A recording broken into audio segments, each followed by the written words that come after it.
Amén. Padre Laure, estamos en sus manos. Ya hemos presentado, bienvenidos hermanos y hermanas a esta tarde, cuarto domingo de mayo. María, la Madre de Jesús. Bienvenidas hermanas y hermanos que nos acompañan por el Facebook. Adelante, Marga Strecher, María, la maestra. Nos va a ayudar con la traducción Beto, desde Porto Viejo. Marga, ¿quieres? Tú lees de vez en cuando, si quieres, comparto tu texto en pantalla compartida, como Sim. tú quieras. Não, bom, boas tardes, né, para todos. É um prazer, né, que aceitei esse convite e eu não pude participar das outras, os outros domingos, mas eu preparei um texto, assim, e procurei traduzir para o espanhol para ler, que eu acho mais fácil, né? E podemos fazer pequenas pausas para algo que não está bem entendido. Pode ser assim? Sí, perfecto. Uhum. Então, nós começamos nos desejando feliz Pentecostes, né? Desde o início da nossa apresentação, que a gente entrou no nosso grupo, né, no início, e eu comecei também, eu quero começar também com Pentecostes, né, porque é o dia de descenso do Espírito Santo sobre a igreja, é o dia de renovar nossa espiritualidade, né. Eu vou ter que pegar o meu texto, viu? Porque está cortando aqui. Tem que diminuir um pouco a apresentação ali. Lauren. Sí. Continúa. É porque está muito... Ampliou demais. Isso. Pronto. E também é um dia de a gente tentar fazer a transposição de nossas linguagens, né, de português para espanhol. E aí eu vou tentar trazer algo sobre Torre de Babel e Pentecostes e depois vincular com algo de Maria, como está previsto para o dia de hoje. Tá? No sé, Então, perdón, Marga. No sé si Oi? va a ser necesario traducir, porque veo que hay el texto en español y Sí. Marga está intentando, a no ser que haya alguna palabra que... Breves resúmenes, Beto. Ok. Ok? Vocês acham melhor eu ler em português e ter o texto ali no espanhol? No, español, está Español. muy bien. Ok. Bom, o que eu fiz o vínculo foi com a Torre de Babel e Pentecostes, né? Na Torre de Babel, o que acontece? Os descendentes de Noé pretendiam construir uma torre tão alta que se comunicasse diretamente com o céu. Deus, vendo essa pretensão, e para acabar com essa soberba, ele mistura os diferentes idiomas, né, até um ponto que ninguém entendia ninguém. Né? Assim, eles se dispersaram e decidiram não construir mais essa torre. Então, ali tem a pretensão de subir ao céu através de uma torre, e Deus vê essa pretensão e mistura as línguas. Então, é uma forma também de explicar como as línguas surgem. Pentecostes é ao contrário, né? Porque as discípulas e discípulos reunidos em Jerusalém, plenos do Espírito Santo, começam a falar em outros idiomas e anunciam o Evangelho. E a multidão entendeu que tudo que os discípulos, né, falavam e explicavam através das línguas maternas, né, das pessoas de diferentes regiões que estavam juntas ali nesse momento, nesse evento. E todos ficavam assombrados com o que viram, e muitos se converteram. Perdón, Marga, ahí me dicen que en el celular no pueden leer. En la Torre de Babel, en la que los descendientes de Noé nos cuentan que pretendían construir una torre tan alta, la Torre de Babel, que ésta se comunicaría directamente con el cielo.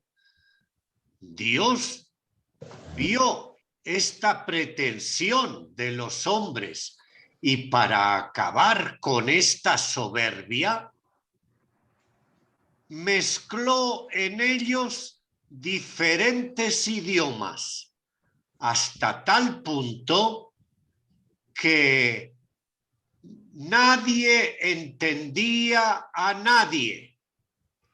De esta manera se dispersaron y se detuvo la construcción de la torre.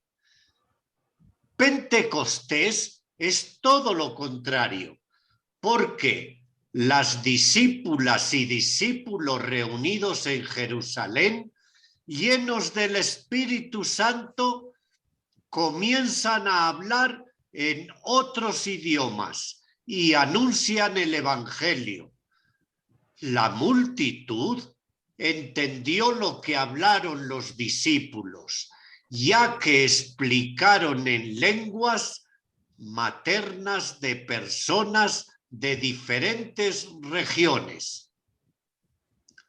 Todos estaban asombrados con lo que vieron y muchos se convirtieron. ¿Qué nos muestra esto? Adelante.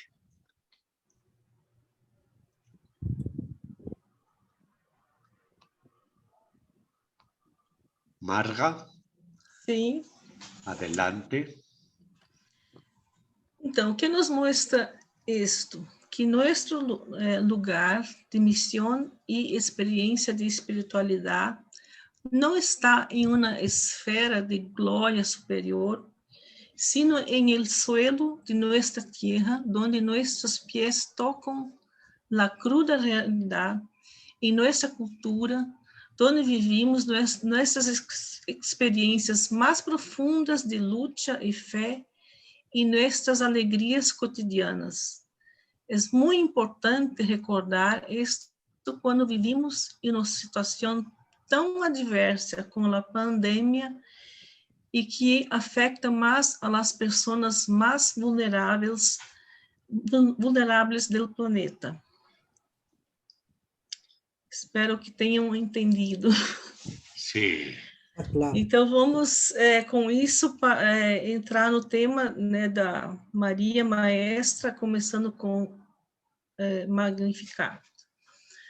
Então, Maria e outras discípulas certamente estiveram presentes no evento que se relata em Hechos de los Apóstolos.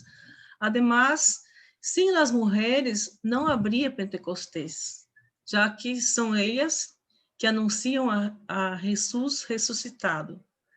E Maria já estava llena do Espírito Santo antes de Pentecostés. E assim volvemos a Maria e sua espiritualidade comprometida com a realidade de seu povo. O texto mais conhecido sobre Maria é o Evangelho de Lucas, chamado Canção ou Cântico de Maria, Alabança de Maria ou Magnificat. Ela canta este hino quando encontra-se com sua prima Isabel, que estava embaraçada de Juan el Batista. E aí a minha questão é como uma protestante falar de Maria, que sou luterana.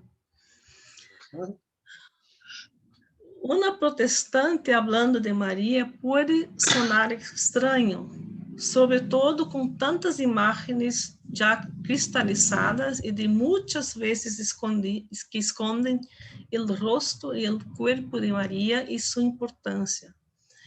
Pero tomaré algumas inscrições de Martim Lutero, que escreveu um comentário sobre o Magnificat.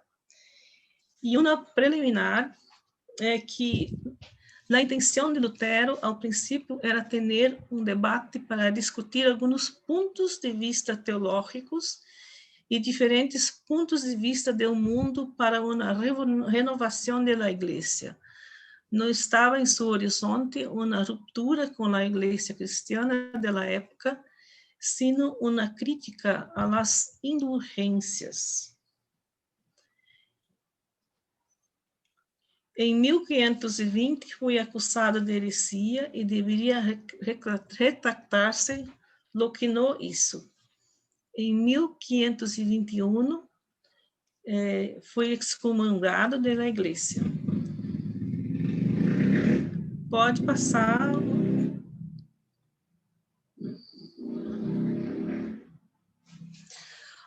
Aún assim, foi colocado uma assembleia política eclesiástica em Worms e ter uma nova oportunidade de retratar-se de seus escritos.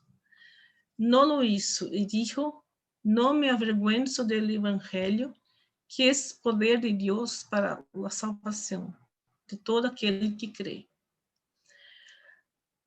Com este, perdeu sua garantia de vida e, em caminho de regresso, foi sequestrado por amigos e levado a esconder-se em el castillo de Coburgo, assumindo a identidade de cavaleiro Jorge.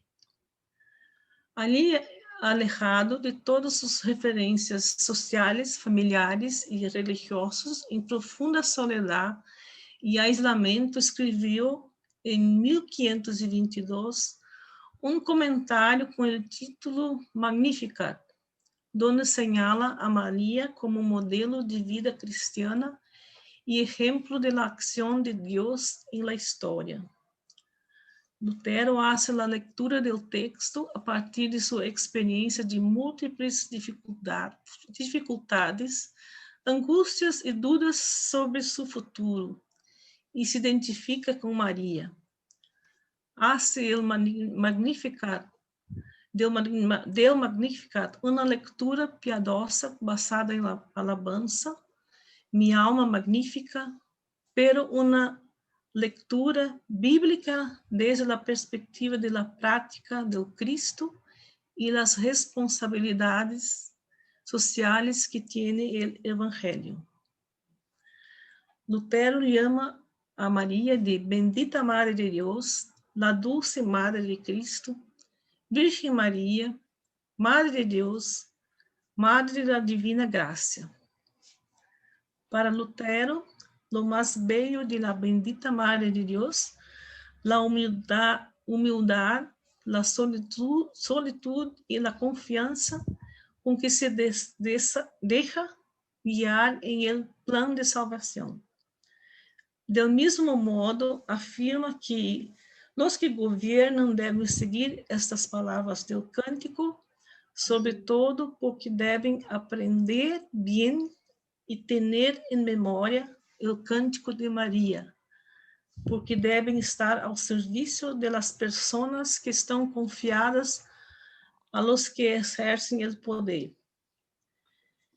Ele escreve esse comentário e se lo envia a seu protetor, o príncipe Juan Frederico, e chama ao príncipe a rendir contas, porque tem poder e governo.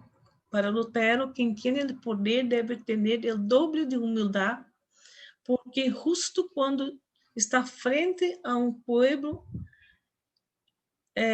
que está a serviço, justo quando está frente ao povo, está a seu serviço.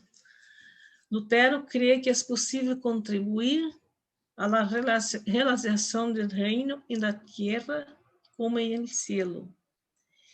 E ele disse: também tenho que confessar que é pura graça e bondade, não há mérito nem dignidade de minha parte. Então, apenas para enfatizar, Lutero vê Maria como um modelo de vida cristiana, um exemplo da ação de Deus na história.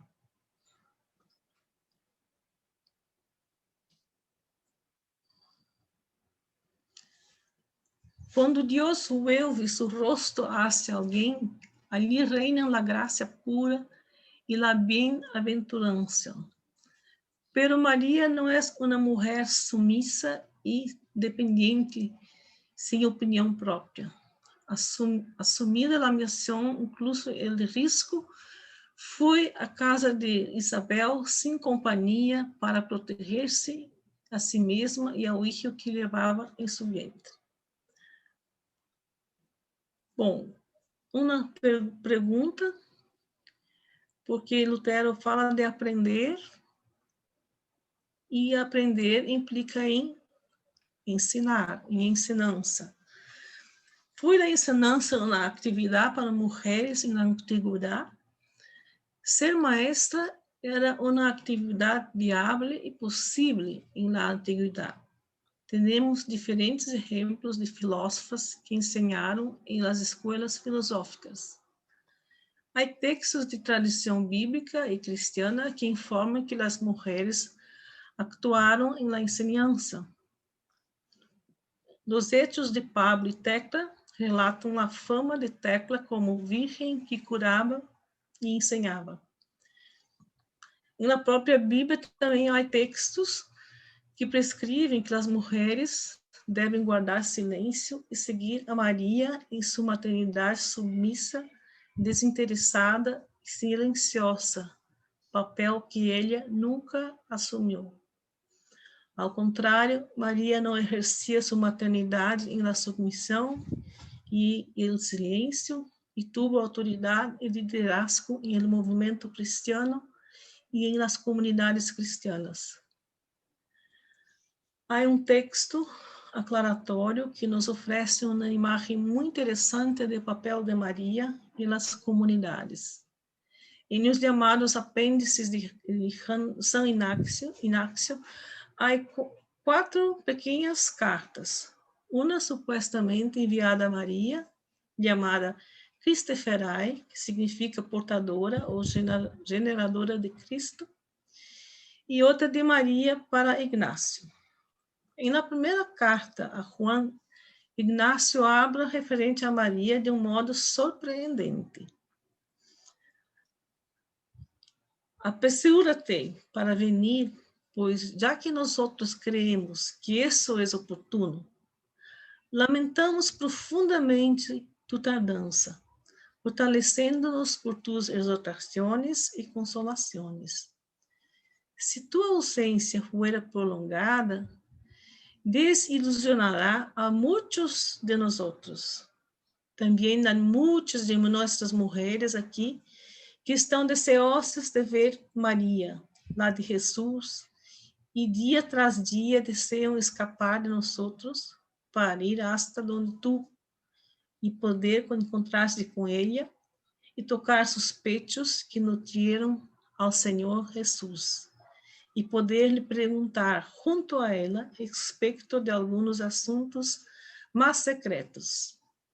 Ella é maestra de nossa nova religião e penitência e ministra o diácono junto a los clientes e de todas as obras de piedade. Esse texto mostra quão significativa era todavia a figura e o liderazgo de Maria na tradição cristiana. E não por el desempenho de seu papel de madre, sino mais bem como maestra de nossa nova religião e ministra junto a los creyentes.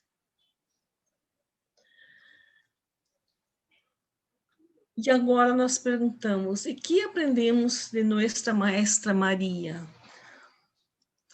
Lutero disse em seu comentário que temos que aprender de seu exemplo, e em particular os que detêm poder e ocupam puestos governamentais. O Cântico de Maria é um chamado profético também para nossos dias. É necessário cultivar a alabança e a alegria de la salvação. É necessário manter a fé. É necessário perceber as bem-aventuranças de nossa vida. É necessário dispensar a los orgulhosos e soberbios. Dispersar. É necessário deponer a los poderosos de seus tronos. É necessário exaltar a los humildes. Aí lembrei dessa imagem de Luna, de la Cruz Roja, com o refugiado senegalês, né? É para mim, um exemplo de exaltar os humildes. É necessário satisfazer o ambiente, o hambrienta e o hambriento. Como nós no Brasil temos algumas campanhas, né? Uma delas é: se há fome, há dá de comer. É necessário esvaziar as manos de los ricos contra a acumulação de riquezas. É necessário acolher o povo. É necessário viver, afirmar e buscar sempre e sempre a misericórdia de Deus. O cântico registrado na comunidade de Lucas revela a ressignificação da maternidade. Isto é evidente no cântico e em pronunciamento das palavras proféticas de Maria em el Magnificat. Em este hino se fundem fé, alabança, maternidade profética e cidadania. Na maternidade de Maria representa justiça e pão para as hijas e os hijos de Israel e de nossos dias. Isto nada tem que ver com maternidade silenciosa e submissa. É maternidade subversiva.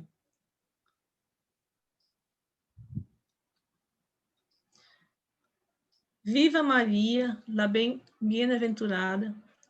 Viva Maria, la profetisa. Viva Maria, la diácona. Viva Maria, la misericordiosa. Viva Maria, la maestra de nosotras e nosotros. Termino aqui.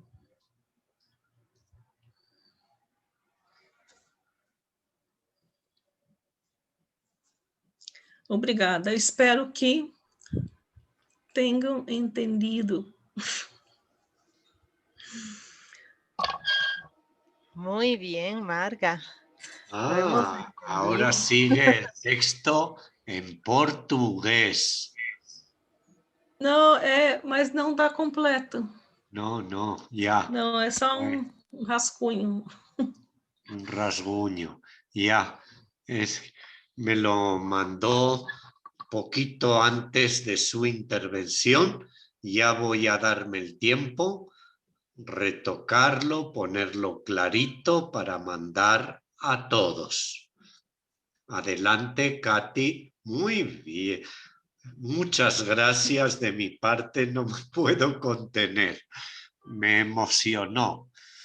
Ha sido una buena lectura, Padre Laura. Marga, ¿Cómo? Ha sido una buena lectura, no hubo necesidad de traducir nada. Que bom. Sí, Beto, sí. Faz muitos anos que não tenho contato com espanhol. Mas tem sido uma boa leitura, Marga. Sí. Dice que muchos años no ha tenido contacto con el español. Cuando yo te conocí, se te entendía muy bien el español, pero han pasado más de 25 años. Listo. Vamos a dar entonces, Marga, unos 5 minutitos para responder a inquietudes que tengan nuestros participantes. La Sí. primera, gracias, Marga. La primera es Digna Muñoz. Por favor, si puedes abrir tu micrófono y compartir con todos tu pregunta. Bueno, ante todo, gracias por la participación, por la invitación que nos dan. Okay. Bueno, ese es el nombre de mi esposa, mi nombre es Yalis Ríos.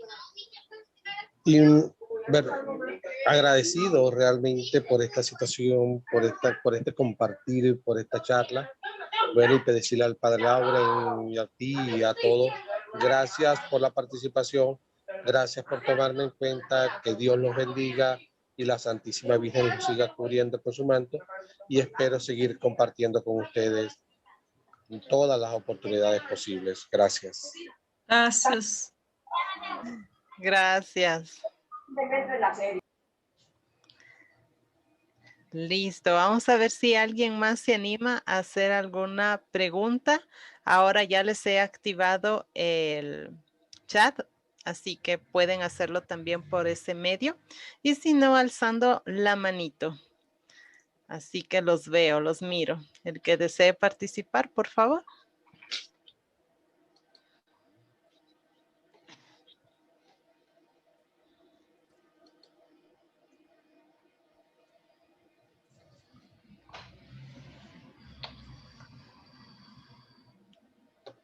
Marga, los has dejado a todos atónitos. Sério, en serio. Sí, sobre todo ese amor con el que hablas de Mamita María, como le decimos nosotros. Así que, pues, todos están entusiasmados. Déjame ver, porque algunos nos mandan por el... Chat, né? Pues sí, no veo a alguien que alce la mano. Si me ayudan, tal vez por ahí se me pase alguno, pero no creo. Ah, Paulina, ya te abro. Paulina, Riquelme, por favor, puedes abrir tu micrófono para que compartas con todos tu pregunta. Mi pregunta y mi inquietud es, ¿por qué María, maestra? Para mí significa más. María es, para mí, como católica, María es madre de Dios y madre nuestra. Eso, gracias. Sí. Sim, a questão de maternidade de Maria como madre não se quitou com minha charla.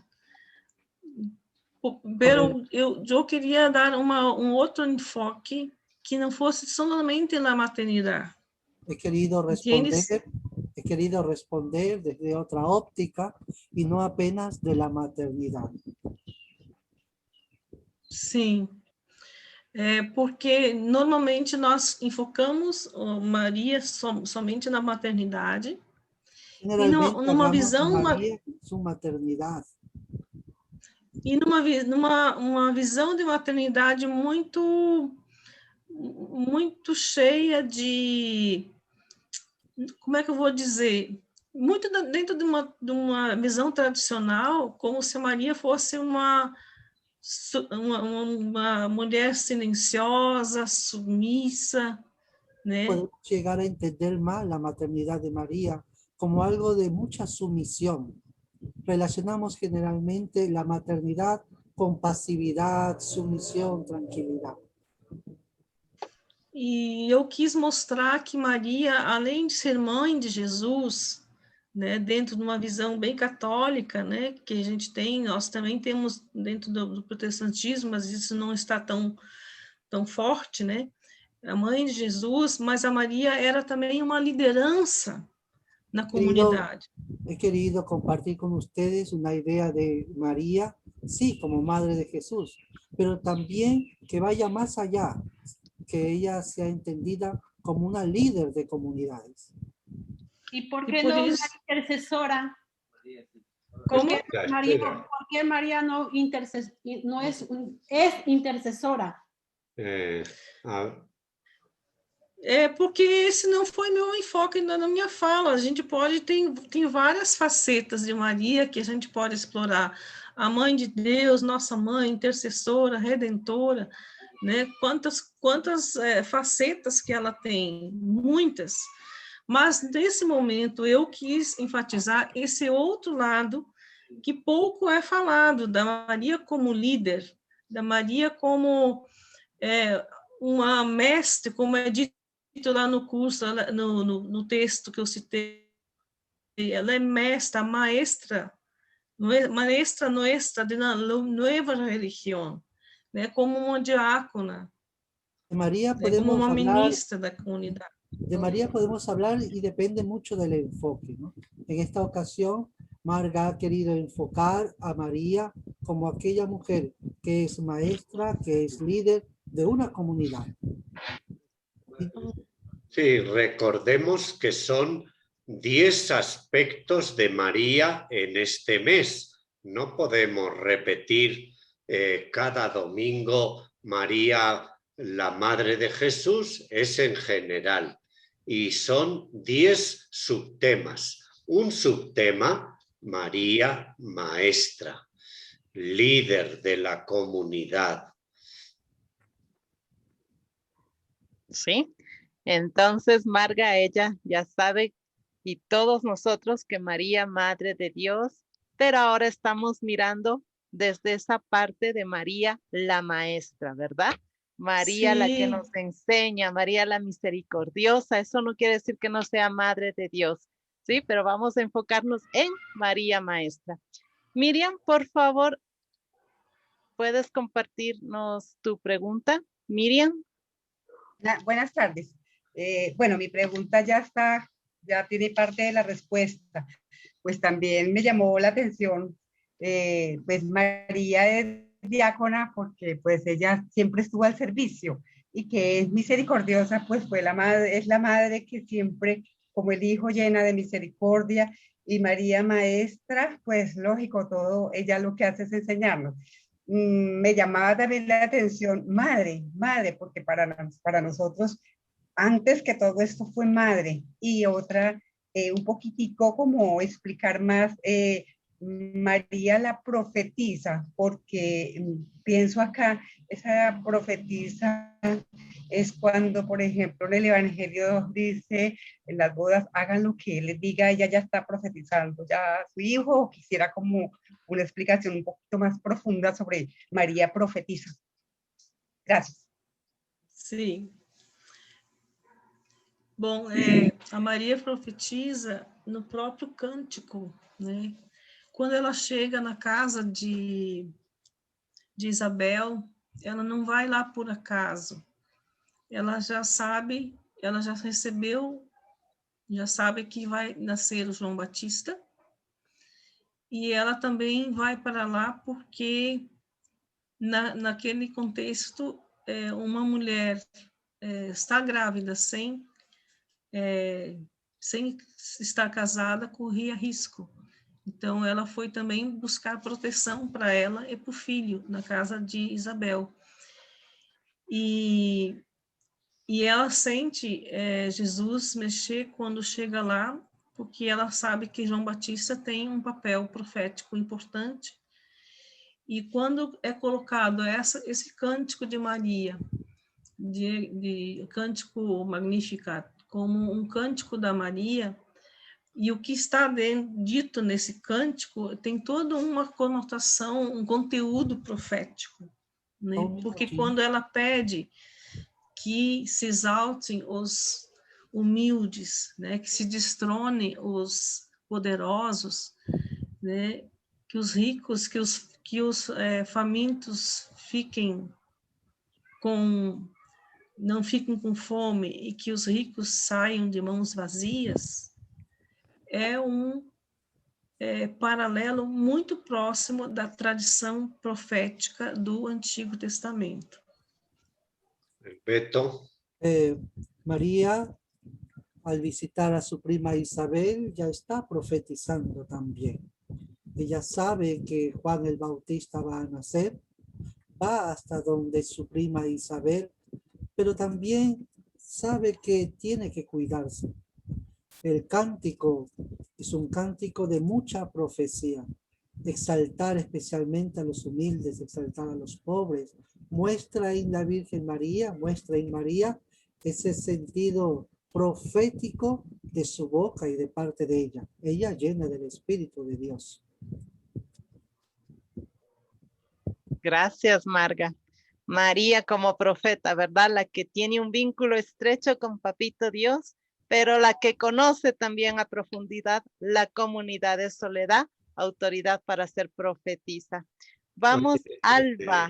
Solo, Marga, tu exposición me hace ver todas las escenas que trae el Evangelio de María desde la perspectiva de maestra. Todas. Sí. María, jovencita, cuando le anuncia el ángel, es una maestra que nos enseña a dialogar con Dios y a no quedarnos mudos cuando Dios nos hable. Ella dialoga, no entiende y pregunta. Y así todas las escenas. Y cuando no entiende a los pastores, guarda y medita. Maestra de la meditación. Y en la cruz, cuando no entienden por qué matan a su hijo, se queda en silencio. Maestra del silencio. Toda la vida de María es María una maestra. Qué bonito. Gracias, Marga. Me has abierto los ojos. Sí. Por favor, ¿a quién le tocaba? Alba. Tu pregunta, luego va Padre Carlos Eduardo Betancur y terminamos con Efren. Disculpen, pero sí, ya Sandra está preparándose, así que por favor. Muy buenas tardes. Más que una pregunta, es más un comentario, porque yo quiero expresar cómo la Virgen Santísima es maestra. Y qué bello lo que dice el Padre, desde su infancia prácticamente, desde el anuncio del ángel, como ella paso a paso vino forjando ese hogar, esa familia, y cómo nos da ejemplo. Por eso es que ella es maestra. Y como yo les decía, no se nos puede decir otras cosas en este momento porque el tema es referido directamente a María como maestra. Es lógico que tiene otros títulos y tantas cosas que podemos decir de ella, pero como maestra es la que nos enseña, nos guía y nos va abriendo ese camino para que vayamos hacia Jesús, su Hijo Santísimo. Entonces me encanta ese tema, a pesar de que no se entiende mucho pues el idioma, pero algo le captamos ahí. Y muchísimas gracias por todo esto. Es una gran bendición, es una forma de evangelización que quizás no la tenemos en nuestras parroquias, pues aquí aprovechamos. Muchísimas gracias a todos y bendiciones. Gracias. Muchas gracias. Que has captado mucho, para poder hablar con esa propiedad es porque lo ha captado en su vida y también con lo que nos ha dicho Marga. Sí. Padre Carlos Eduardo, por favor, y finalizamos con Efren. Disculpa, María y Lira, para la próxima, ¿sí? Sí, gracias Marga por la participación. No, era más que pregunta, simplemente lo que acabó de decir la señora hace un momento, de dejar realmente claro el mensaje que nos has dado. Yo creo que en dos sentidos. Uno, para los católicos de a pie, la lectura que hace desde el Martín Lutero en torno a la figura de María, con toda la carga que tenemos digamos, en la tradición popular, entre protestantes y católicos por la figura de María. Has hecho una lectura muy oxigenante para todos los católicos que participamos de aquí del chat. La forma como Lutero coloca el Magnificat, y eso también nos va a ayudar mucho a generar esos vínculos también de ir rompiendo ese tipo de preconceptos que hay en nuestra religiosidad a veces de base y que tiene que puede tener esas lecturas no siempre muy evangélicas o bíblicas, ¿sí? Que se plantean como conflictuosas. Me parece bien esa lectura que nos hizo de cómo Lutero también abordó a la persona en la obra de María desde el Magnífica. Y la otra es que María también está asociada a otros rostros de mujeres en la Biblia, es decir, el Magnífica, según lo entendí, Marga, sintetiza todo lo que canalizan las mujeres en el Antiguo y en el Nuevo Testamento. Nunca establecemos esos vínculos y es muy importante. Las mujeres, por ejemplo, en la vida misionera de Pablo son importantísimas.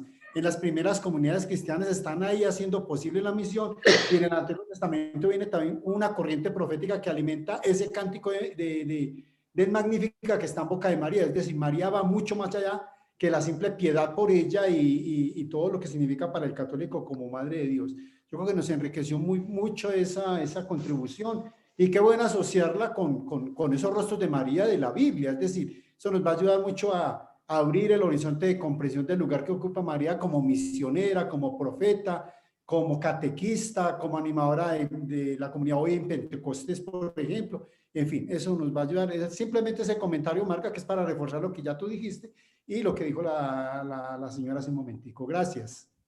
Gracias, Padre Carlos Eduardo. Y finalizamos con Efren. Por favor, si abres tu micrófono y nos compartes tu pregunta. Efren.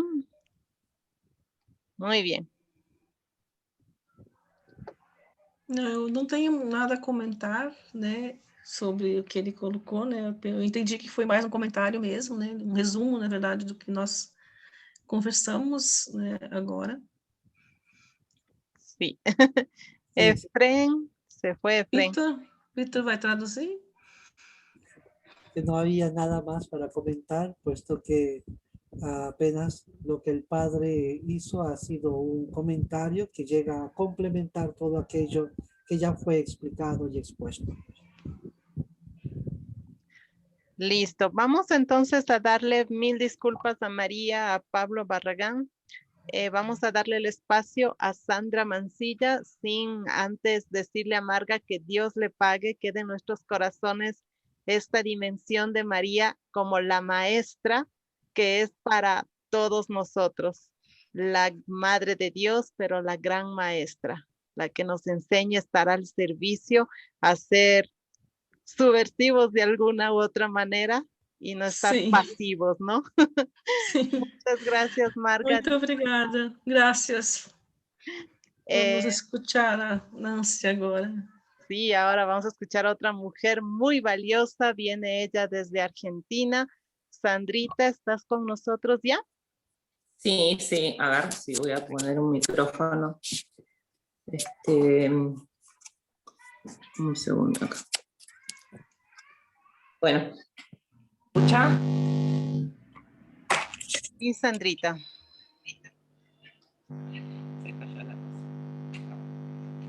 Bueno, ahora está algún sonidito, pero creo que eso está. Bueno, ¿me dicen si se escucha bien? Sí, ahora sí, muy bien. Bueno, gracias por la invitación, Lauren y Katy, y a todo el Centro Bíblico Verbo Divino, a la comunidad ahí que todos los domingos estuvo acompañando estos encuentros también. Cuando Lauren me invitó a este ciclo, bueno, le contesté con mucho gusto, ¿no? Que sí iba a poder estar. Y luego, inesperadamente, bueno, tuve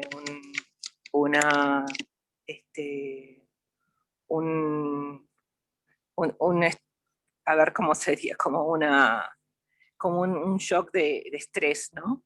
Y tuve, como se dice aquí, ¿no? Que bajar un cambio y bueno, tomarme un tiempo también para retirarme de las actividades y del trajín de todos los días, pero también creo que este ha sido un tiempo de mirar la realidad un poquito con más serenidad y más esperanza, ¿no? Porque a veces cuando nos subimos al tren ese de lo trágico, ¿no? Y la tragedia, ustedes saben que aquí en Argentina estamos en una crisis sanitaria bastante grave, bueno, estamos, como se dice, en fase 1.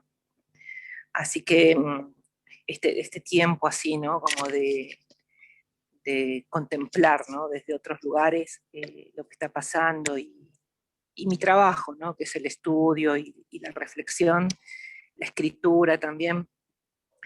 Bueno, concentrarme un poquito más. Así que estuve preparando este encuentro en ese clima, ¿no? Y en ese tiempo personal.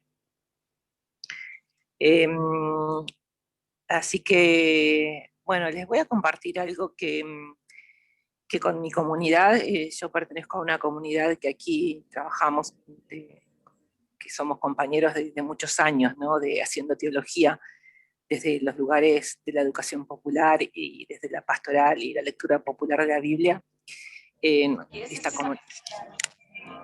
comunidad teológica Rahab, ¿no? Hace algunos años, bastantes años, ¿no? En un tiempo de crisis, también de los tantos que hubo en Argentina, trabajamos este texto de las bodas de Caná, y al poco tiempo, a los pocos días, a la semana prácticamente hubo un estallido social, ¿no? Creo que a veces conectarnos, ¿no?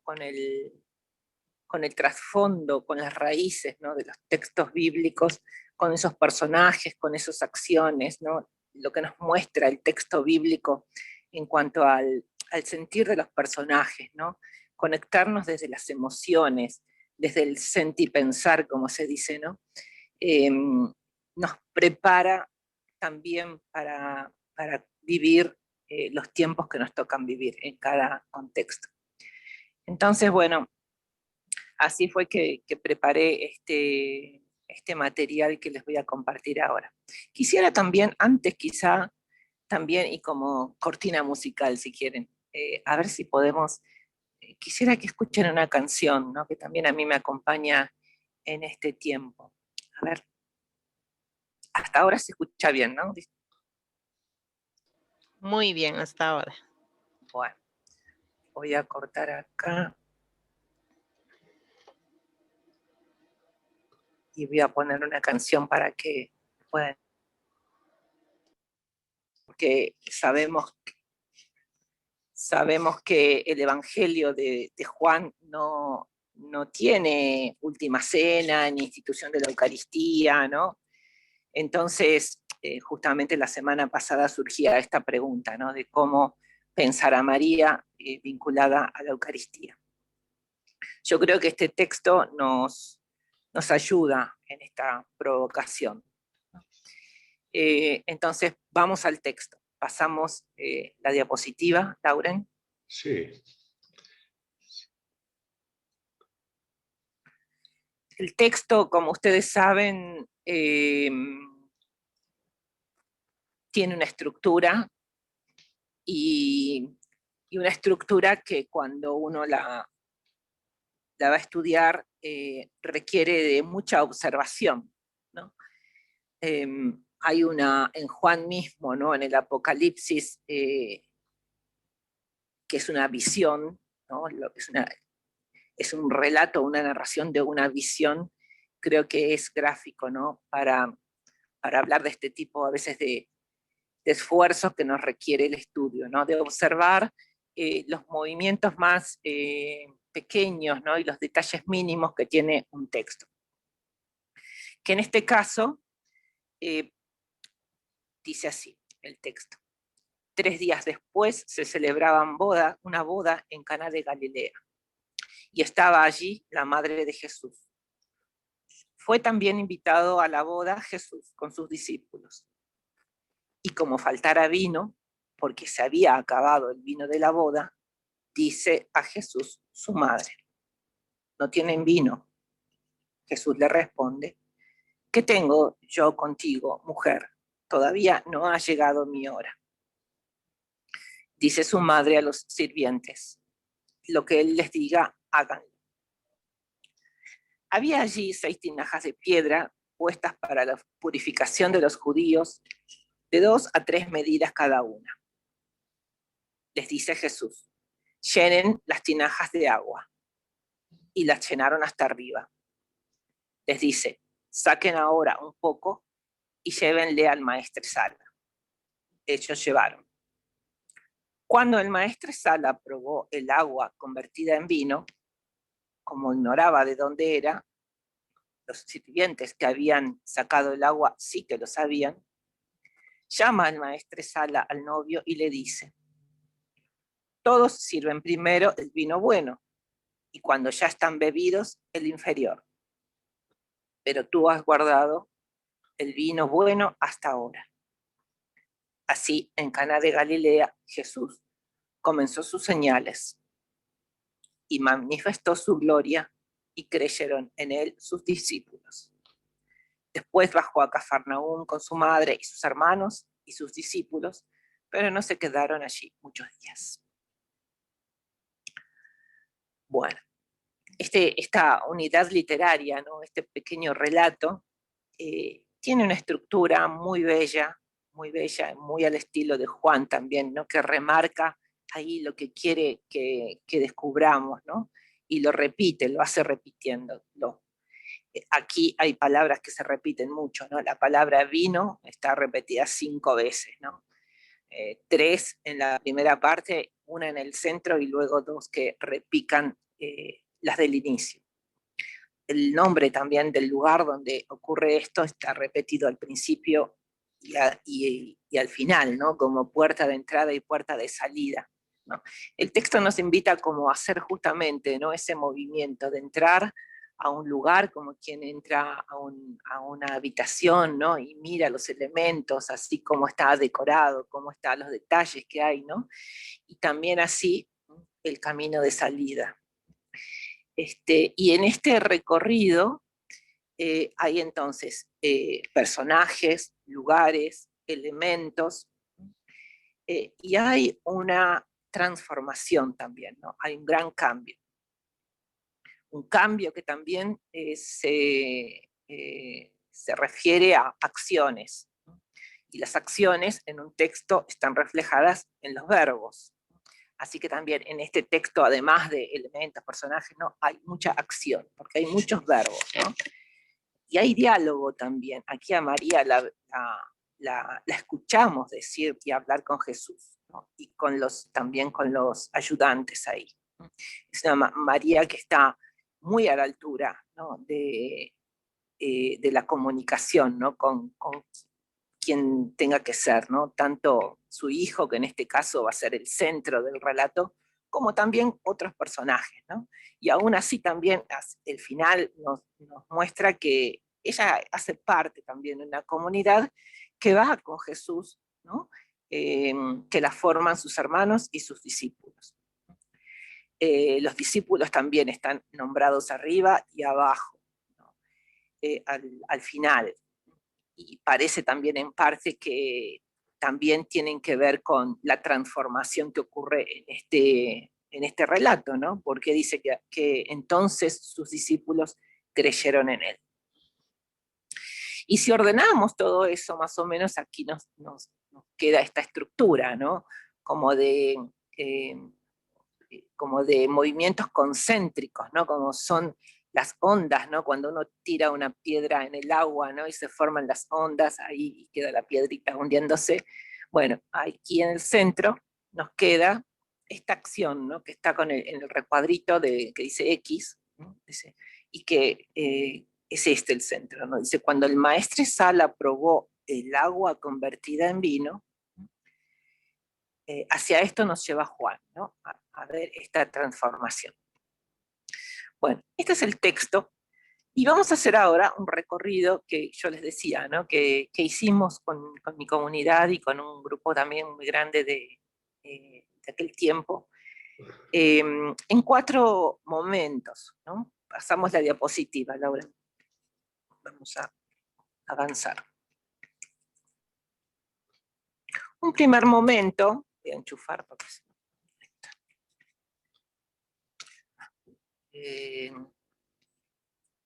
un primer momento, ¿no? De nuestra lectura popular comunitaria de la Biblia es la mirada desde la vida, ¿no?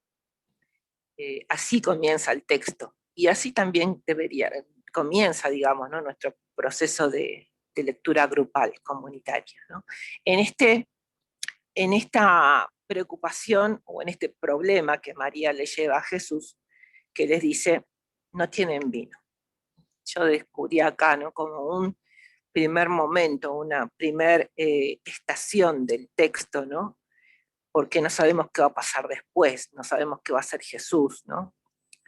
Y pensaba que también, así como en este tiempo que les compartía yo, ¿no?, de mi vida personal también y de todo lo que estamos viviendo como planeta, ¿no?, con esta pandemia, hay muchas carencias, ¿no? Si nos hiciéramos esta pregunta, ¿no?, como también como metáfora, ¿no? ¿Cuál es el vino que hoy nos está faltando? Aquí podríamos hacer una larga lista, ¿no?, que María está mirando también, ¿no? Y decimos, está llevando a Jesús, ¿no? Y está mirando, ¿no?, estas necesidades que tenemos, ¿no? Nosotros podríamos hacer una larga lista aquí. Y esto quizá también les pueda servir para aplicar, para trabajar con sus grupos, ¿no?, con sus familias también, con sus comunidades, ¿no? Hacernos esta pregunta en cada comunidad, ¿no? ¿Cuál es el vino que hoy nos está faltando, ¿no? Eso que nos resta la alegría, ¿no? Y una segunda pregunta, ¿no?, que también problematiza mucho más, ¿no?, es la respuesta de Jesús, que le dice, bueno, ¿y qué tenemos que ver nosotros, ¿no? Que muchas veces también la escuchamos, ¿no?, cuando uno golpea puertas, cuando uno lleva sus necesidades y busca respuestas, muchos nos dicen, bueno, no podemos hacer nada, o ¿por qué me lo pedís a mí, no? ¿Qué puedo hacer? Como que hay un camino sin salida. El texto nos provoca justamente a encontrarnos con estas cosas que nos pasan. La otra diapositiva, que va ampliando, ¿no?, acá esta entrada al recorrido del texto, es, creo, en una lectura comunitaria, ¿no?, poder hacer una mirada desde la memoria y la experiencia, ¿no? Porque en estas carencias, en este sentido de desierto, ¿no?, y de hambre que sentimos, si nos damos cuenta, algunas cosas tenemos, ¿no? Entonces, esos recursos mínimos son como la pequeña ofrenda que uno, como la pequeña ofrenda de la viuda, o como esos 5 panes y 2 peces, ¿no?, que después se multiplican. Creo que cuando uno hace plantea sus necesidades y mira lo que tiene, ¿no?, bueno, podemos multiplicarlo. Y eso requiere entonces de un reconocimiento de la propia capacidad que uno tiene, ¿no?, aún en la impotencia, ¿no?, hacer memoria de nuestros aprendizajes, de nuestras experiencias, también de crisis, memorias de otras crisis, ¿no?, que nos pueden servir para afrontar la nueva, ¿no? Entonces, cada comunidad aquí puede hacer memoria de las variadas formas con que a lo largo de este tiempo nos hemos empeñado en mantener la esperanza, aunque las tinajas solo contengan agua, ¿no?, como que parece que no pasa nada, ¿no?, pero es lo único que tenemos, así que creo que la esperanza también se requiere de esa expectativa, ¿no?, de que llegue el momento de la transformación. Ese sería un segundo momento. Un tercer momento, entonces, ya es ahora meternos de nuevo en el texto. Entonces, hicimos una primera lectura, descubrimos los elementos o las señales principales que nos dio el texto, pero ahora, digamos, ¿no?, es un momento de profundización. Pasamos la diapositiva, Laura.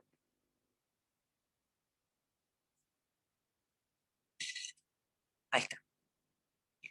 Bueno, entonces vamos a hacer ahora esta lectura que es un método que viene de una observación de la narrativa de los textos, ¿no?, del aspecto más literario, ¿no?, de la escritura. Ya vimos que escritura tiene una unidad, ¿no? Tiene un comienzo, un final, y dijimos que hay una transformación. Ya la primera lectura nos hizo estar pendientes de eso.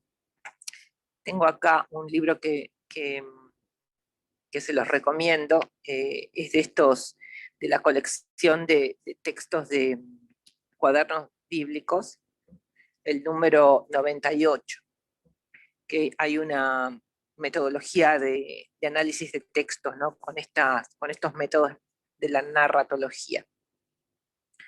Dice este método que en todo texto, en toda unidad narrativa, hay una situación inicial y una situación final, ¿no? Que hay, digamos, ¿no? un cambio entre el comienzo y el final. Y en el centro hay un nudo y hay un desenlace, ¿no? Por lo tanto, hay 4 tiempos siempre en un texto de estilo narrativo. Hay un primer acto, ¿no? que es la situación inicial, que en este caso, bueno, es el planteo del escenario, ¿no? de tiempo y de espacio y de personajes. Es cuando el texto nos dice, 3 días después se celebraba una boda en Caná de Galilea y estaba allí la madre de Jesús. Fue invitado también Jesús a la boda, Jesús con sus discípulos, ¿no? O sea, es como que se abre el telón, ¿no? de un teatro, ¿no? Es la situación inicial. Nudo y desenlace plantean el problema, que ya vimos, ¿no? que es el problema que le lleva a María a Jesús, que no tienen vino, y todavía una problematización más grave, que es la respuesta de Jesús, que la deja a María, la deja media fría, así, media congelada. Entonces, pero aunque tampoco queda ahí congelada, sino que María cambia de interlocutor y entonces se dirige a los sirvientes, les dice, bueno, hagan lo que él les diga. La expresión, digamos, más literal del texto bíblico, del texto original, es lo que él les diga, háganlo. Entonces, primero es el énfasis en lo que va a hacer Jesús, que no sabemos qué va a hacer, qué va a decir, ¿no? Y luego entonces la acción de los sirvientes. Y así también es el desenlace, justamente tiene esa estructura de la pequeña frase de María, ¿no? Lo que él les diga, háganlo. Y entonces ahí empieza el diálogo de Jesús con los sirvientes, ¿no? Que a todo esto está introducido por una pequeña aclaración de que había, del narrador, dice, que había allí unas 6 tinajas de piedra puestas para las purificaciones de los judíos de 2 o 3 medidas cada una. Eso es mucha... estas tinajas de piedra se supone que tenían como 50 litros cada una, ¿no? Entonces es mucha agua y es supuestamente mucha gente también la que está esperando ahí el vino. Hay una alusión a las costumbres de los judíos, y que es lo que les decía yo antes, ¿no? de que Juan conoce muy bien, ¿no? la geografía y las costumbres de esta gente. Bueno, empieza todo ese diálogo con Jesús, ¿no? que Jesús da la orden y ellos lo hacen, ¿no? Y luego, cuando el maestresala dice lleva al novio el vino, ahí descubren que no era agua, sino que había sido transformado. Hay un detalle también que es una explicación del narrador, que dice que el maestresala tampoco sabía muy bien cómo había ocurrido, ni siquiera se había percatado quizá de la falta de vino, pero que los sirvientes sí sabían, ¿no? Entonces vamos viendo acá que el texto también va abriendo como una separación, ¿no? entre los que descubren la señal, el signo que está ocurriendo, y otros que no, que quedan al margen, simplemente van a disfrutar del vino, ¿no? Nada más.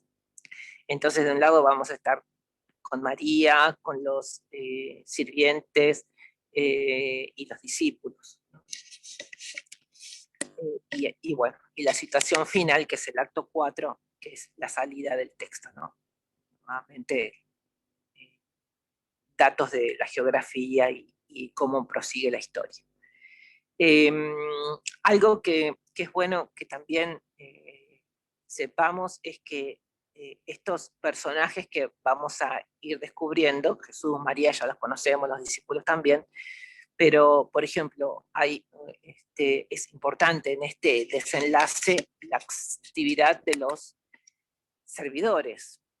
Bueno, esos servidores en el texto original son diáconos. La palabra servidor es diaconoi, ¿no? Por eso yo aquí empiezo a descubrir, ¿no?, como una referencia, ¿no?, a las cosas cotidianas que vivían las primeras comunidades, que era el servicio de las mesas, las necesidades de la gente, las demandas también, ¿no?, que aparejaban esas necesidades, las respuestas quizá un poco negativas o de postergación, ¿no?, que no sabemos bien la situación de Juan, pero sabemos que era particular y muy diferente de los sinópticos. Y en ese servicio también la actividad que va a ser clave, la actividad de la diaconía, ¿no?, en torno a la mesa. Por eso es que yo aquí huelo algo de eucarístico. Además, porque se está hablando del vino, y del vino bueno. Bueno, vamos a pasar la diapositiva. Entonces tenemos esta estructura en 4 momentos. Si nosotros empezamos a aplicar este método que yo les decía, ¿no?, que hace el análisis en 4 actos, en situación inicial y situación final, bueno, podemos ordenar más o menos, estos autores nos proponen ordenar el texto y esas funciones narrativas como si fuera en un cuadro con 4 partes, ¿no?, donde esa línea celeste nos indica que el movimiento empieza el acto 1, empieza abajo, ¿no?, que es el encuentro, hay unos signitos, ¿no?, ahí de dice acto 1, madre, y un piquito así para arriba, Jesús y los discípulos. En el acto 1 habíamos leído que simplemente se presentan a los personajes, y ese piquito ahí para arriba significa conjunción. Conjunción es que es una operación narrativa de asociación, ¿no?, sumatoria, ¿no?, o sea, es estable. El acto 2 que está arriba, esto requiere como estar atento porque está invertido ahí el orden, nosotros hubiésemos puesto arriba el 1, abajo el 2, pero aquí, para poder analizar luego el movimiento del texto y la transformación, estos autores, el método propone esta disposición, ¿no? En el acto 2, que decíamos que es el nudo, el piquito ese que veíamos, ¿no?, se invierte. ¿Por qué? Porque hay una disyunción, ¿no?, hay una disyuntiva, decimos, ¿no?, en términos corrientes, ¿no? Esa situación inicial que era tranquila entre María y Jesús se invierte, ¿no?, surge el problema. Y hay también un traslado de la acción que va de la madre a los sirvientes, ¿no? Ahí es cuando entran estos otros personajes a la escena. Bueno, la línea celeste nos lleva así como en un paso de baile, ¿no?, al tercer acto, que vuelve de nuevo abajo, que va a ser el desenlace, ¿no? Todo el diálogo entre Jesús y los sirvientes, luego el traslado que entra un nuevo personaje, ¿no?, que es el maestresala, que trae otro personaje que es el novio, que no había aparecido hasta ahora, y bueno, ese desenlace que va a traer ahí como el reconocimiento de esa transformación, ¿no? Finalmente el acto 4 es como vuelve al estado de calma, ¿no?, de toda la acción, y bueno, aparece ahí Jesús, los discípulos que dice que creyeron en Jesús entonces, y finalmente, bueno, el cierre. Bueno, vemos ahí que entonces este cuadro ayuda a mirar ahí cómo se produce la acción. Si nosotros pasamos la diapositiva, ordenamos el texto según esta, no, es la anterior. Si nosotros ordenamos entonces el texto según ese cuadrito que vimos arriba, nos quedaría, y uniendo también, ¿no?, los detalles que habíamos visto, ¿no?, de la repetición de palabras, todo eso que vimos en la primera lectura, vemos que entre el acto 2 y el acto 3 transcurre un hilo que es el que tensa la narración, es decir, que sostiene justamente el hilo narrativo, ¿no? Y es también donde se produce la principal transformación, donde el vino pasa a ser agua, ¿no? El acto 2, que era que faltaba el vino, que se había acabado el vino, que no tienen vino, pasa a llenen de agua las tinajas, y bueno, el agua convertida en vino, ¿no? Entonces, vemos que el texto, entonces,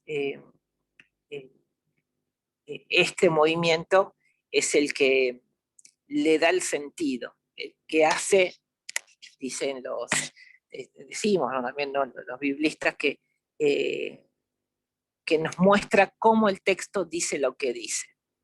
Nosotros cuando leemos un texto, interpretamos, hacemos muchas operaciones de conocimiento y de descubrimiento, ¿no? O sea, operaciones que tienen que ver con la lingüística, con la comunicación, que muchas veces, bueno, estamos todo el tiempo haciéndolas, pero cuando leemos un texto bíblico estamos tratando de descubrir la palabra de Dios. Bueno, entonces, en esto tenemos que afinar la mirada, ¿no? Y preguntarnos cómo la palabra de Dios nos dice lo que nos dice, cómo la descubro. Bueno, los métodos narrativos, los métodos de análisis literario nos ayudan a ver cómo es esa operación, ¿no? Pero tenemos que hacer como este trabajito ahí de arquitectura, ¿no? Digo, escribir y dibujar nos ayuda bastante, ¿no? Como decía al principio, ¿no?, que es mirar la palabra. Escuchar, sí, pero también mirarla, cómo se mueve, cómo actúa, ¿no? Cómo las repeticiones y los ecos que tiene el mismo texto, ¿no? Que en el relato son palabras que se repiten. Bueno, ahora sí, vamos a pasar una diapositiva. Si vamos todavía un poquito más adentro, ¿no? Esto es como las muñecas rusas, ¿no?, que uno va descubriendo y se fascina, ¿no?, con cada vez más y más y más.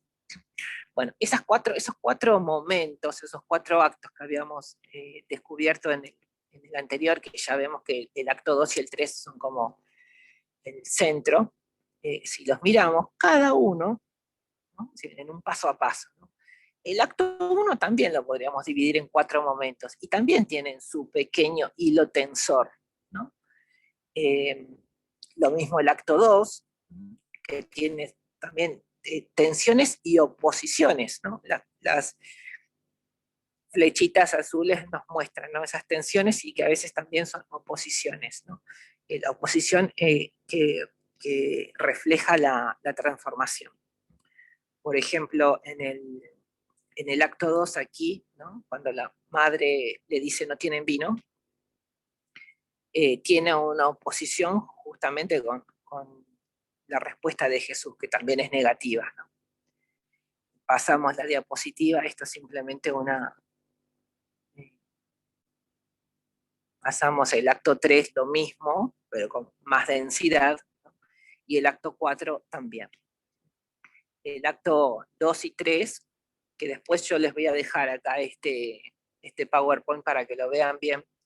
El acto 2 y el 3, que nos quedó acá separado en diferentes diapositivas, son los que tienen también tensiones y oposiciones, porque ahí la cruz que pasa por el medio nos muestra que ahí hay como un eco de oposición, ¿no? Bueno, todo este trabajo que hace, que es el trabajo del biblista, que es el trabajo del intérprete, si ahora, con este método, ¿no? Si ahora lo ponemos todo junto, nos va a mostrar,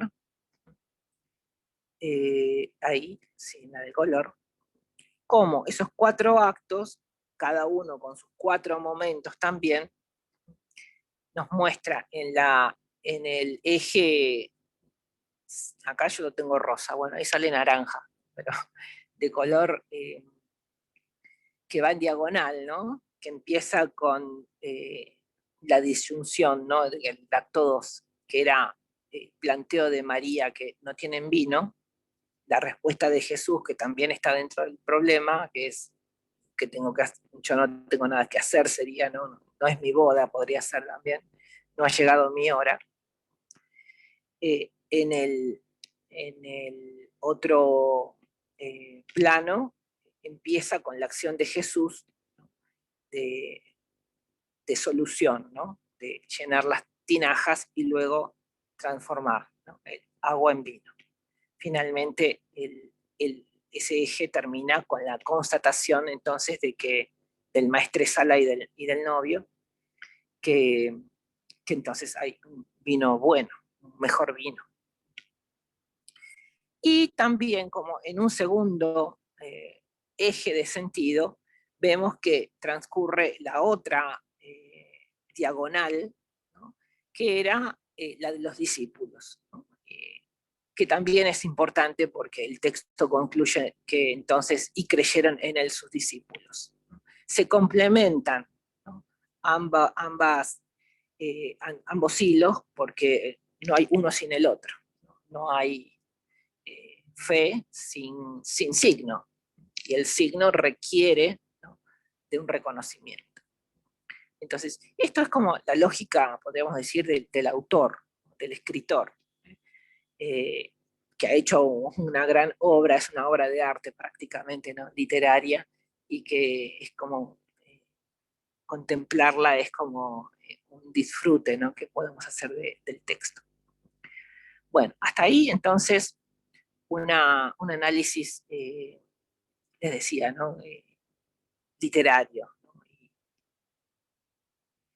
Y vamos a hacer ahora entonces una perspectiva más, partiendo, ¿no? De esta análisis literario, también complementarlo con un enfoque histórico literario, que es el que más comúnmente trabajamos. Vamos a recordar algunas cosas que seguramente en este mes ya se dijeron, o por lo menos la semana pasada que escuché a Sandro Galazzi, algunas cosas que dijo sobre el Evangelio de Juan, ¿no? El Evangelio de Juan tiene 2 grandes partes, ¿no? Una primera parte es el libro de los signos, que son los primeros 12 capítulos. Previamente hay un prólogo importante también en el capítulo 1. Y una segunda parte que es el libro de la hora. Esto lo recuerdo porque en este texto que es de las bodas de Caná, acontece en el 7º día de la semana inaugural. Es decir, que el relato del Evangelio abre con una estructura que plantea a Jesús siguiéndolo en su quehacer durante una semana. Las bodas de Caná acontece el 7º día. Es el signo inaugural del ministerio de Jesús, y es provocado por María, decimos, ¿no? Y a esa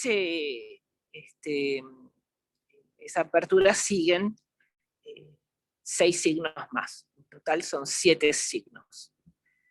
Que no los llaman milagros, pero en términos de los evangelios, de los otros evangelios, serían milagros. Bueno, igual de las bodas de Caná no tiene paralelo. Y también en el texto de las bodas de Caná, ya también Jesús hace referencia a su hora, dice, todavía no ha llegado su hora. Y eso va a ser justamente en el capítulo 13. Entonces, es como que hay una dilatación, ¿no? O un suspenso que Juan está creando, ¿no?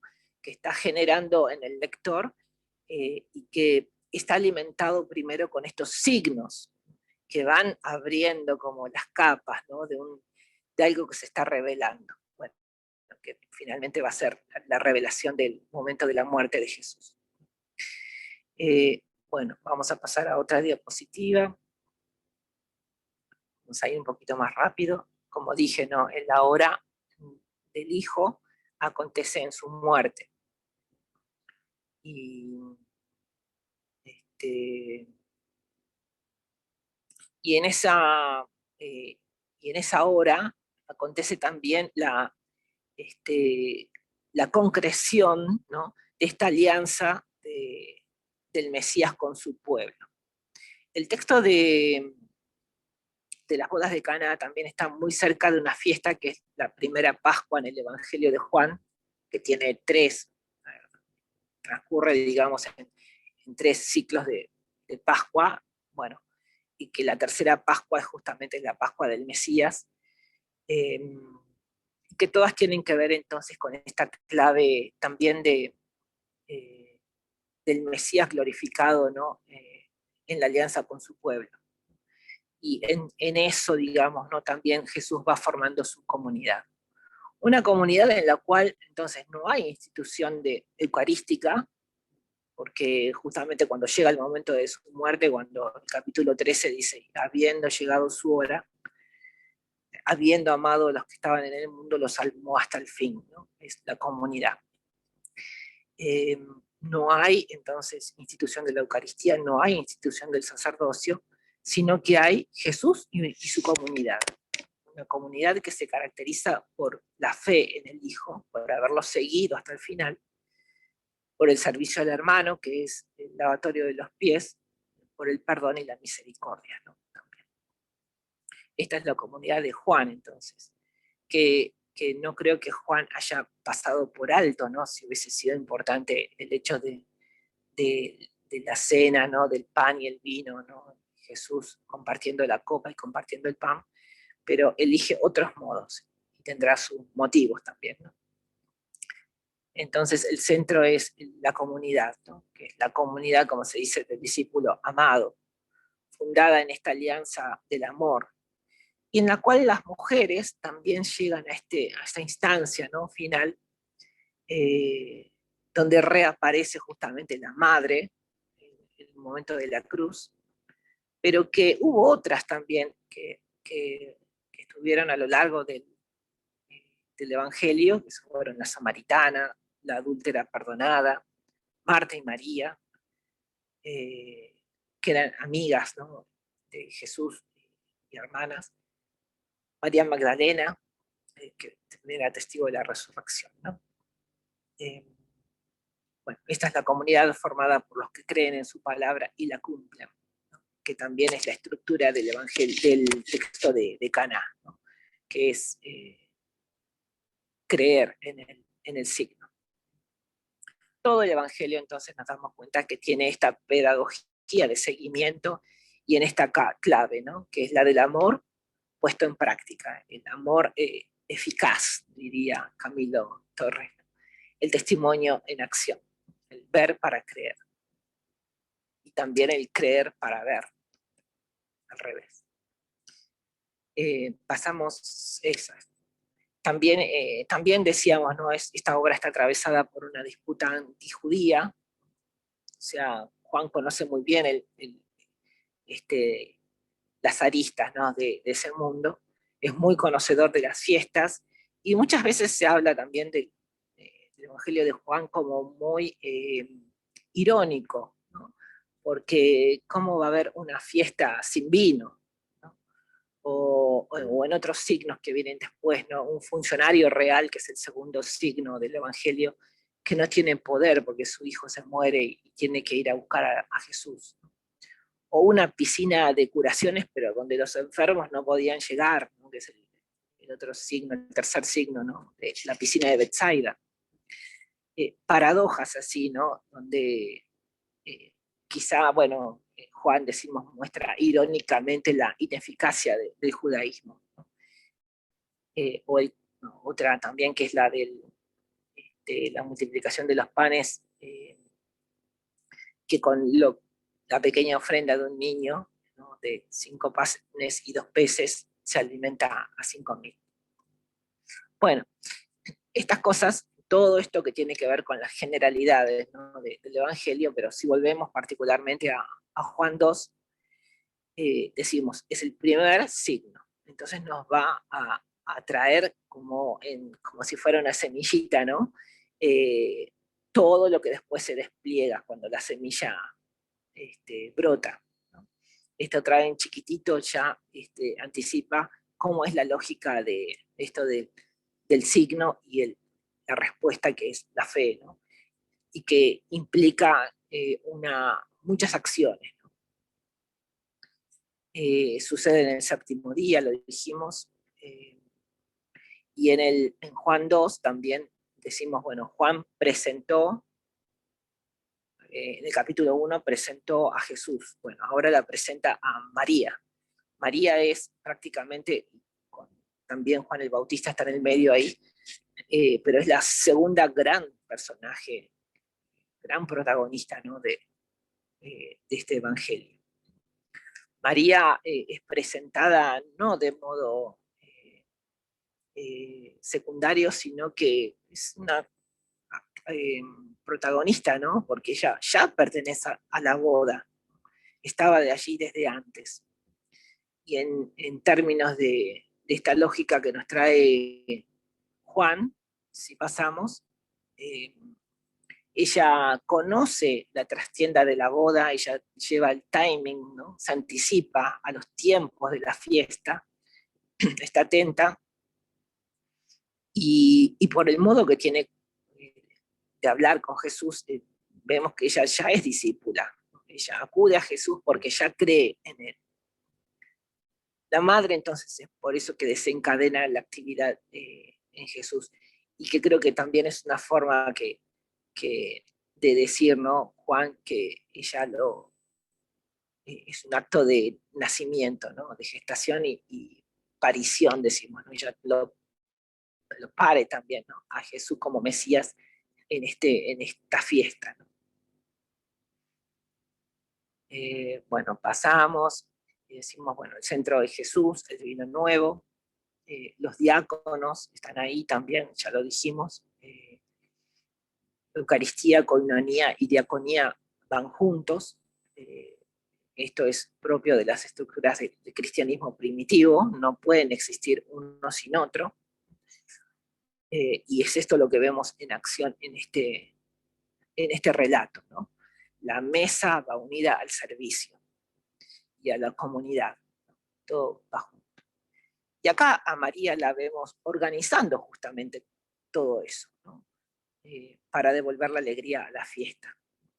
Y ella es la principal colaboradora en la manifestación de este Mesías. Pasamos, y por eso decimos, no, que ya lo escuché, que alguien lo dijo hoy, ¿no? María es mediadora en el don de la gracia y de la fiesta. Por lo tanto, es ministra también, ¿no?, ya que administra los recursos y las oportunidades. Y así como en Juan 6, que un niño, ¿no?, que tiene 5 panes y 2 peces, es el principio de un super pan, de una multiplicación que alimenta a 5.000 y sobra. Aquí es María también, que en labios de Jesús es llamada mujer, que con 6 tinajas de agua es el principio de un super vino. Creo que esto del término de la superabundancia, ¿no?, en Juan es importantísima, ¿no?, porque hay para todos y sobra, ¿no? Hago referencia a este texto de Juan 6 porque es el que clásicamente se reconoce como el texto eucarístico en el Evangelio de Juan, ¿no? Ahí está también el discurso eucarístico de yo soy el pan de vida. Y en esto de María como mediadora, aquí hay cuestiones que tienen que ver con la psicología, ¿no?, de cuáles son las cualidades básicas en una mediación y que están cumplidas acá en María justamente, ¿no?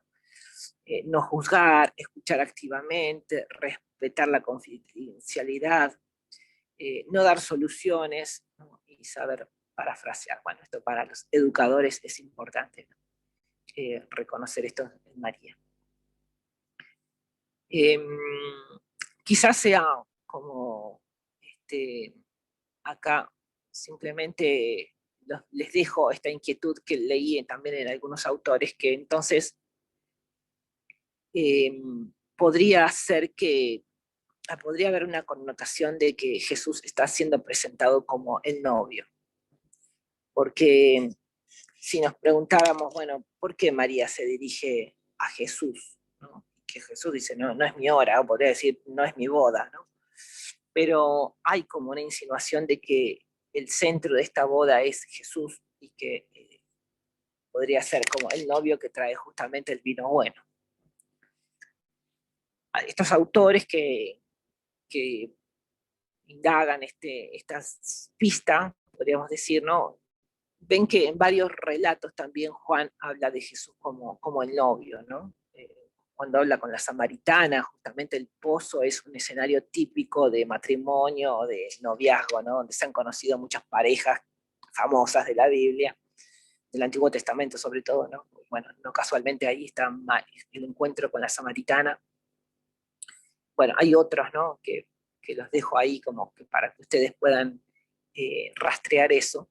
Pero hay algo que para mí es importante, ¿no? Porque si hablamos de este banquete nupcial, ¿no? Que es como el signo final, ¿no? del Evangelio, en Juan hay en Juan 19, a Jesús lo sepultan con un ritual. En los otros evangelios Jesús no tiene ritual de sepultura, pero aquí en Juan sí lo tiene, y en ese ritual a Jesús le llevan ofrendas, ¿no? Al cuerpo muerto de Jesús, dice que aparecen ahí dos discípulos y lo untan con mirra y aloe. Y mirra y aloe, para el que no sabe, quizá no lo percibe, pero mirra y aloe no eran ofrendas de sepultura, ¿no? Del ritual de muertos, diríamos, ¿no? Sino que eran del ritual de matrimonio, ¿no? Eran como elementos para ungir al novio. Y la cantidad que llevan en Juan 19, 39, 40 es de nuevo de superabundancia. Alcanzaría para ungir a 40 muertos. Pero bueno, es una señal que también nos da ahí Juan, ¿no? En cuanto a que es Jesús el novio. Y en las bodas de Caná recién está como asomando ese signo, ¿no? Pero en la muerte se revela plenamente. Ustedes saben también que los evangelios se han escrito de atrás para adelante, es decir, que la primera buena noticia es la resurrección, después, ¿no? Se completa toda la vida pública de Jesús, pero todo ese relato de la vida pública adquiere sentido en el final, y ese final ya para la comunidad cristiana es conocido, ¿no? Entonces, estos relatos van como dando elementos, ¿no? Para comprender mucho más plenamente la vida pública de Jesús. Bueno, aquí en esta diapositiva era un poquito explayarnos sobre el tema de los rituales de sepultura, que incluso vienen del Cantar de los Cantares, del Antiguo Testamento, ¿no? Y volviendo a María, ¿no? María, que aquí es la madre, pero que Jesús la llama mujer, tal como la va a llamar en la cruz, ¿no? Yo me terminaba acá con algunas preguntas, ¿no? Quizá si Juan estaría aquí haciendo una crítica a algunos cristianismos originarios que estarían empezando a volver al orden patriarcal del judaísmo, que excluían a las mujeres del orden de lo sagrado, del ministerio de la palabra, de la autoridad en la diaconía de las mesas, mostrándonos una María totalmente conectada con la actividad, con el protagonismo, con el uso de la palabra, con la demanda, digamos, ¿no? De las necesidades, con una autoridad también, ¿no? Con el grupo de diáconos, sus servidores, ¿no? Y que eso está totalmente unido a la Eucaristía. Y me preguntaba también, ¿no? obviamente, qué papel tenemos hoy las mujeres en la mesa de la Eucaristía. Pregunta obligada. Dos diapositivas más. Bueno, este texto que frecuentemente se usa para mostrar que María está relacionada con los asuntos de la cocina o de las ollas, creo que queda totalmente descartado. Creo que para Juan no es nada circunstancial ni casual, ¿no? Que María, después del Bautista, en el capítulo 1, es María la mujer que señala a Jesús como el novio mesiánico, ¿no? Es María la que le plantea a Jesús este papel, ¿no? Este rol. Y su palabra es asertiva, eficiente, eficaz, ¿no? Ella conoce y guía a la comunidad, la organiza, es líder. Su actuar es incluso político y diplomático, porque sabe cuándo hablar y cuándo callar también, ¿no? No se pone a discutir con Jesús, ella simplemente le plantea la necesidad. Lo persuade, podríamos decir. Ella es pastora también, porque dirige a otros hacia Jesús. Finalmente termina, ¿no? Ella, mostrando esa imagen, ¿no? De que ella camina con Jesús, con la familia y con la comunidad de discípulos, ¿no? A la par. Pasando, y también para terminar, miraba, ¿no? O sea, nosotros, yo soy católica, ¿no? Pero he caminado también, ¿no? He crecido en esta comunidad amplia, ¿no? de la red bíblica, que es espíritu ecuménico, ¿no? Así que miraba este texto como católica y como ecuménica, ¿no? Y pensaba que no deberíamos tener tanto reparo en hablar de María, mujer y Eucaristía, todo junto, aunque parezca medio disonante, ¿no? Porque si bien el Evangelio de Juan no trae el relato de la cena eucarística, sin embargo muchos elementos de este texto y también de otros que hay en el Evangelio que no son explícitamente eucarísticos, nos conducen al ambiente de comunidades juánicas con un fuerte protagonismo femenino en clave de discipulado de iguales, ¿no? Como los de Marta y María, como el de la Samaritana. Con un protagonismo femenino, decimos, con énfasis en las relaciones de amorosidad y ternura que hacen posible una Eucaristía permanente y cotidiana, en la cual las mujeres caminan con Jesús y sus discípulos como comunidad de iguales, justamente. Y bueno, en este método que yo les decía, ¿no? que compartimos en nuestros círculos bíblicos, ¿no? Un cuarto momento que es de la creatividad, decimos, ¿no? Que en este texto aplicado sería como recuperar todo el recorrido de nuestras historias, de nuestras realidades locales, particulares, ¿no? Junto con el texto, y quizá dejar abierta aquí, ¿no? Las preguntas de cuáles son nuestras esperanzas, nuestros horizontes como comunidad, ¿no? ¿Con qué comunidades soñamos? ¿Con qué relaciones? Y cuál es el vino nuevo, bueno, que nosotros tenemos para ofrecer al mundo también, ¿no? Como comunidades cristianas en este tiempo de carencias y de tristezas. Bueno, muchas gracias y disculpen si fue largo, pero les dejo ahí el material para que el padre Lauren después lo multiplique. Gracias. Gracias, Sandrita. Un espacio bastante enriquecedor. Nos has dado hasta elementos para poder nosotros también hacer uso cuando leemos otras perícopas en el Evangelio. Y ya saben, el librito bastante oportuno, el que nos recomienda Sandrita. Dios te pague de verdad. No, ha sido increíble. Tenemos más elementos para poder reforzar nuestros estudios. Les voy a habilitar el chat, por favor, si alguien tiene preguntas a través del chat o acá alzan la manito. Aquí vamos a